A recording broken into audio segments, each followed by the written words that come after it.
Sight is a faculty, seeing an art. To see at Williamsburg means seeing what was as well as what is.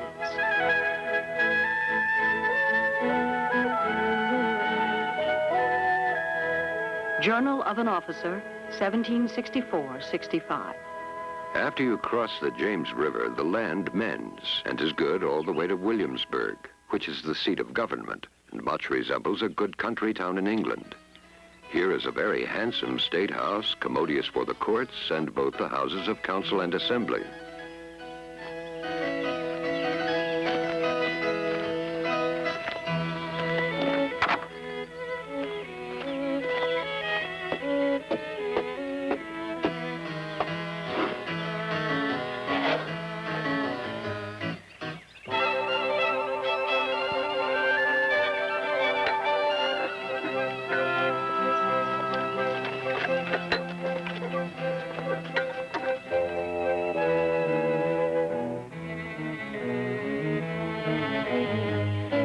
The governor's house is handsome and commodious, and he himself very happy. The people are well-bred, polite, and extremely civil to strangers.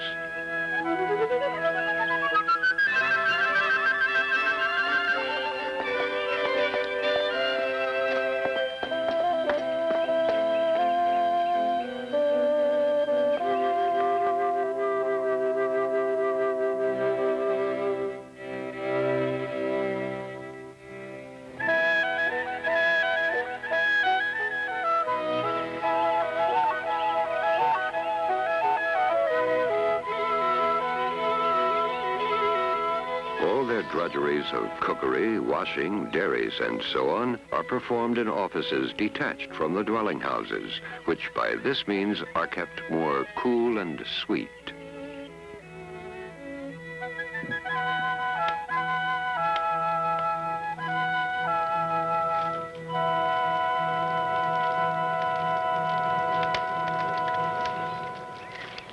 When the archaeologist finds artifacts in the ground, they're not someone's idea of what must have been here. We know they're real, and that nothing has come between us and the people who put them there but time. Archaeology is part scholarly research and part hard labor. But somewhere in there, there's always a whole lot of guesswork. Whenever one finds something new, a hand is really sort of stretching out, beckoning. And a voice says, "Look, here am I. See me." And sometimes you almost can.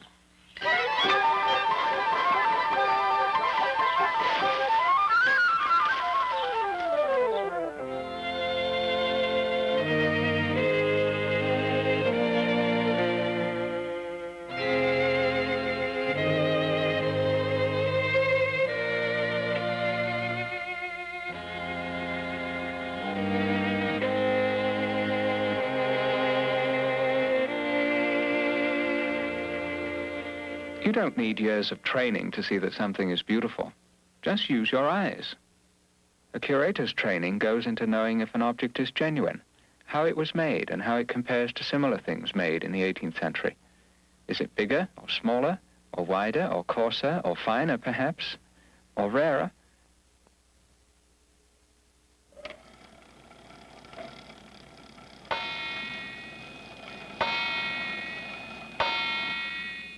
This is what so much of Williamsburg is about. Not just restored houses and beautiful gardens, but the things we know 18th century people handled and wore and sat on and lived with.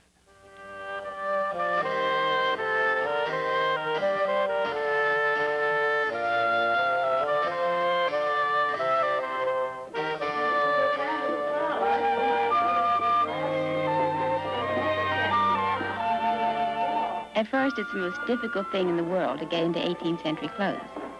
The children stand around and bring their friends to watch. All those hooks and eyes, because we use no zippers.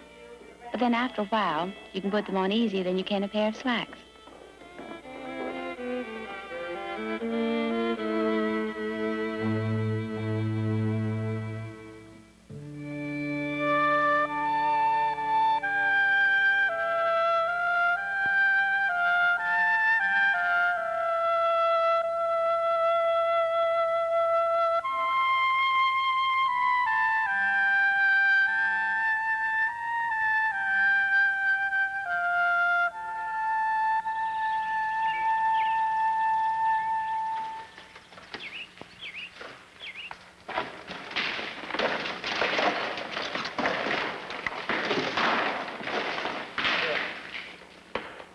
A restoration architect doing this kind of work today has to put himself into an 18th century frame of mind in order to come up with the proper drawings.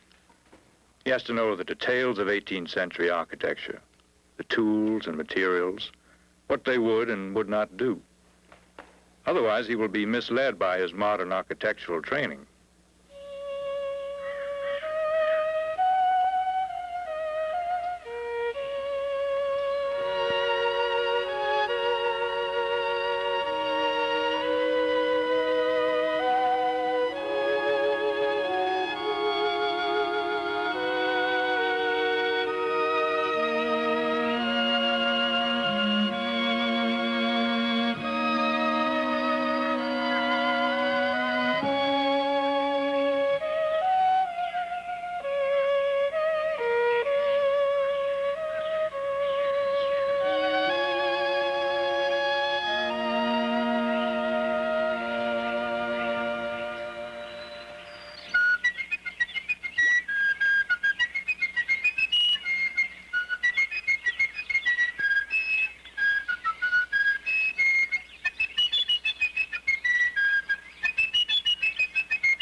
Today's need is for space, and that's what architects are building, space.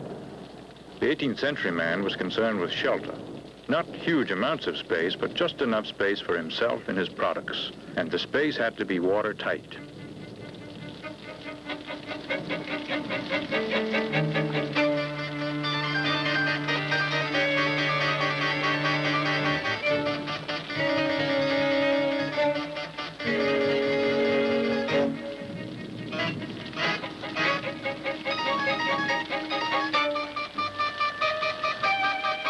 Many construction details serve to protect joints and the interior of buildings from rotting.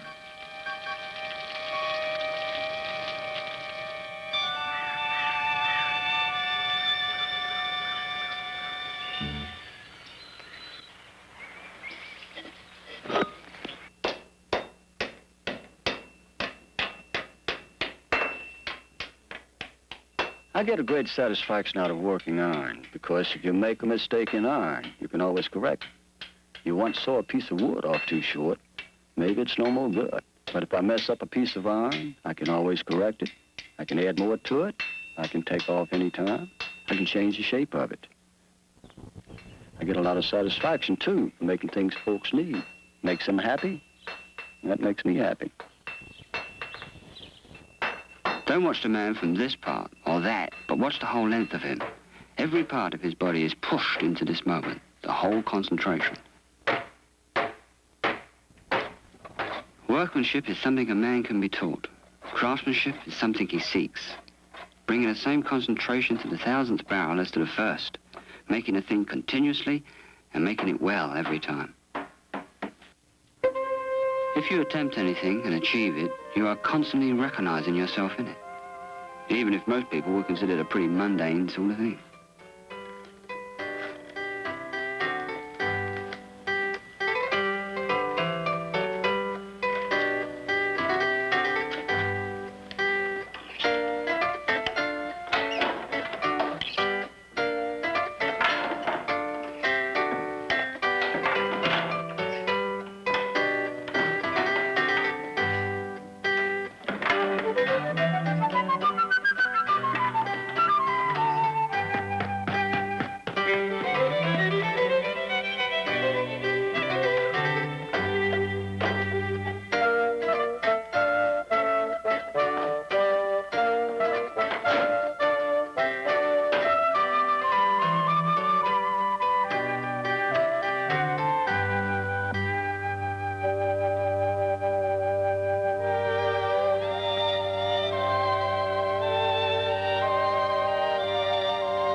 Behold, I bring you good tidings of great joy, which shall be to all people.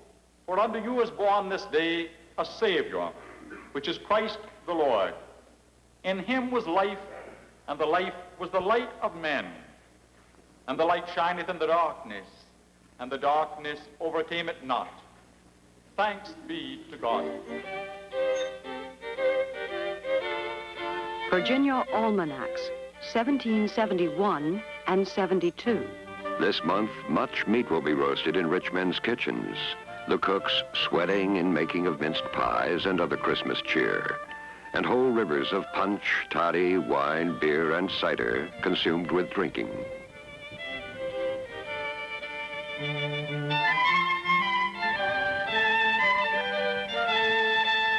We wish you health and good fires, victuals, drink, and good stomachs, innocent diversion and good company, honest trading and good success, loving courtship and good wives, and lastly, a Merry Christmas and a Happy New Year.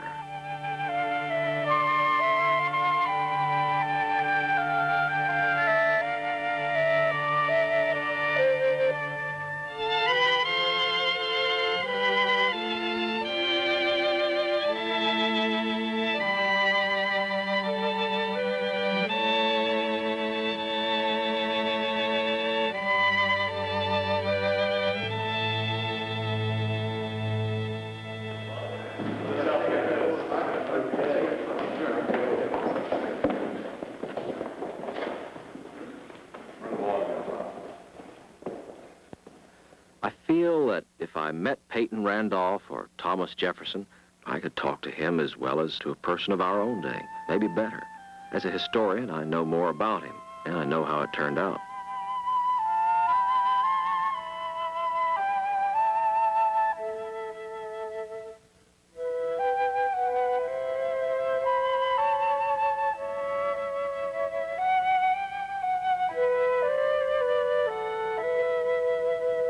I can see Jefferson sometimes, under the motto in the Apollo room, seated with other young men, drinking wine and discussing everything.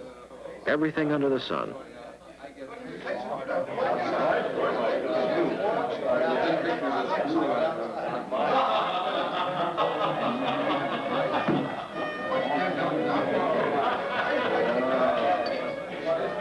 When you see something worn smooth by people's arms or backs or feet, you almost begin to see a person there.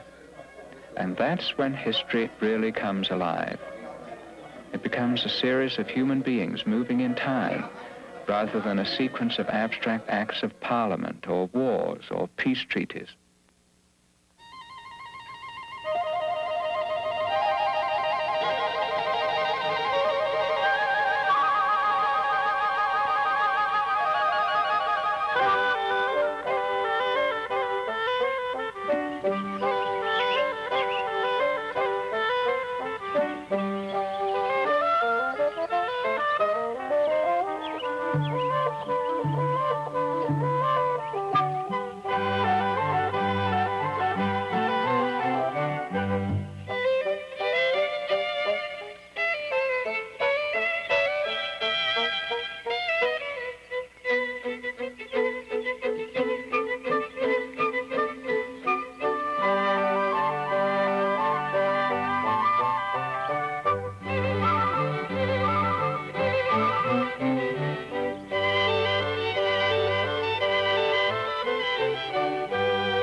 Most men in 18th century life counted gardening as one of their chief interests and delights. It was a fashionable study that emphasized design. They planned herbs and vegetables for the kitchen, as well as using them in the patterns of their pleasure gardens.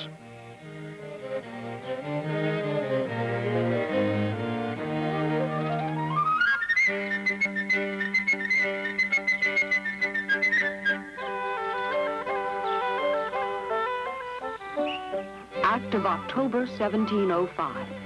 And be it further enacted that every person having any lots or half acres of land contiguous to the great street shall enclose the said lots or half acres with wall pales or post and rails within 6 months after the building which the law requires to be erected shall be finished.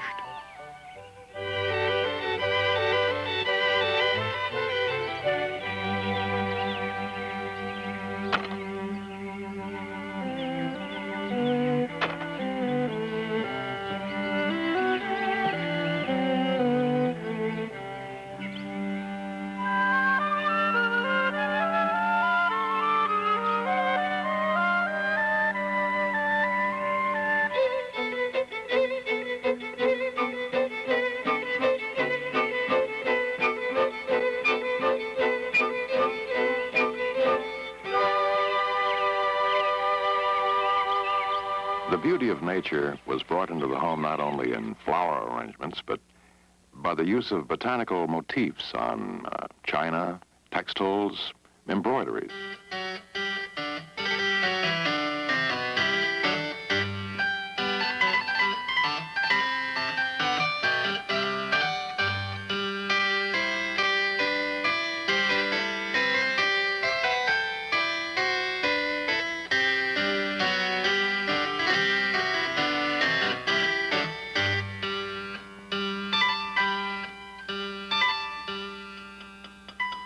Silver is a noble metal. It's magnificently responsive, it's tenacious, and it's malleable.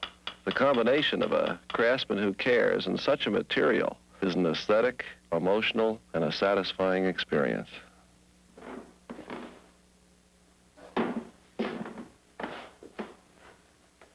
The plain utilitarian object is basically Industrial Revolution. The idea of firearms as a stark, functional object is relatively a new idea. In the 18th century, even military arms had decorative carving. Some had engraving.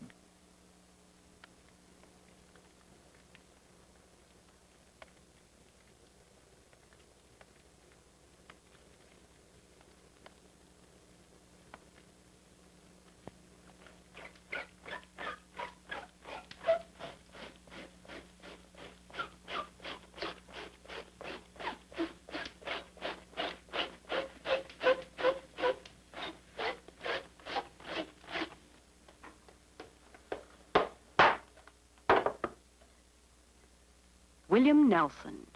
I now wear a good suit of cloth of my son's wool, manufactured, as well as my shirts, in Albemarle and Augusta counties. My shoes, hose, buckles, wig, and hat of our own country. And in these we improve every year, in quantity as well as quality.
time.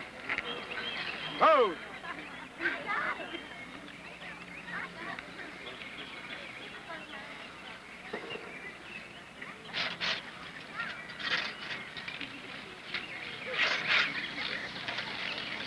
Front rank. Ready?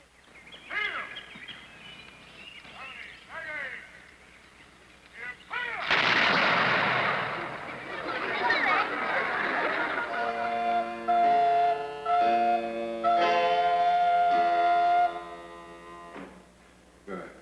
Now, I'd like to hear the low C. Play the D. That's the next note. All right, now put the fourth finger down.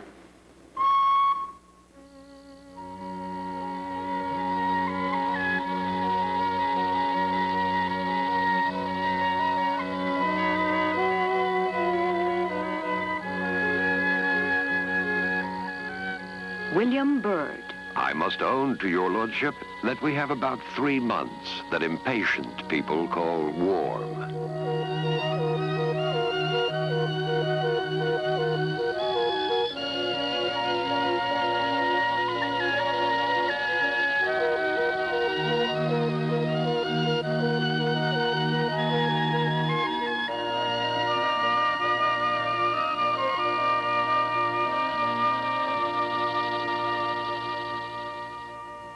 You can become aware of visual beauty when you equate something inanimate with something alive. It may be studied, but it's life-enhancing.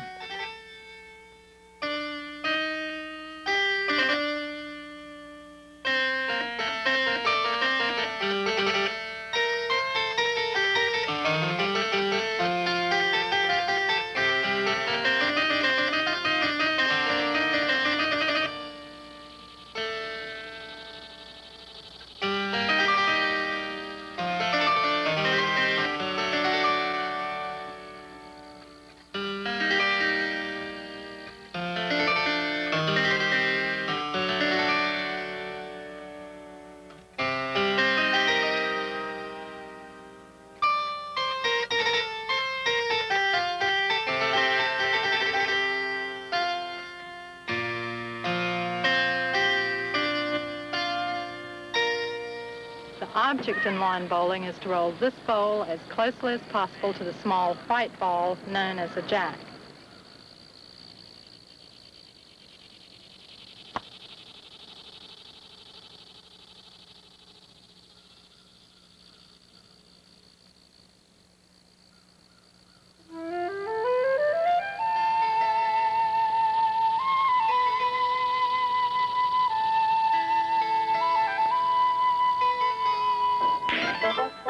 Cotton's Complete Gamester.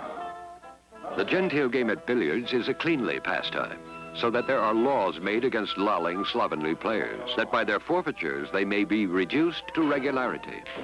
If you smoke and let the ashes fall on the table, it is a forfeiture, but that should not so much deter you from it as the hindrance piping is to your play.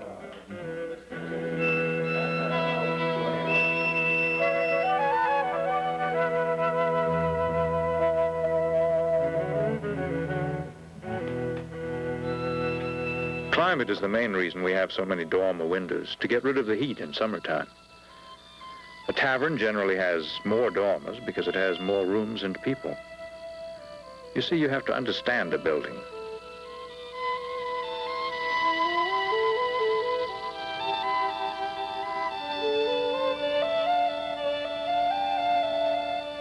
Climate leads to high ceilings, too, tall doors with transoms over them, and the through passage from front to back.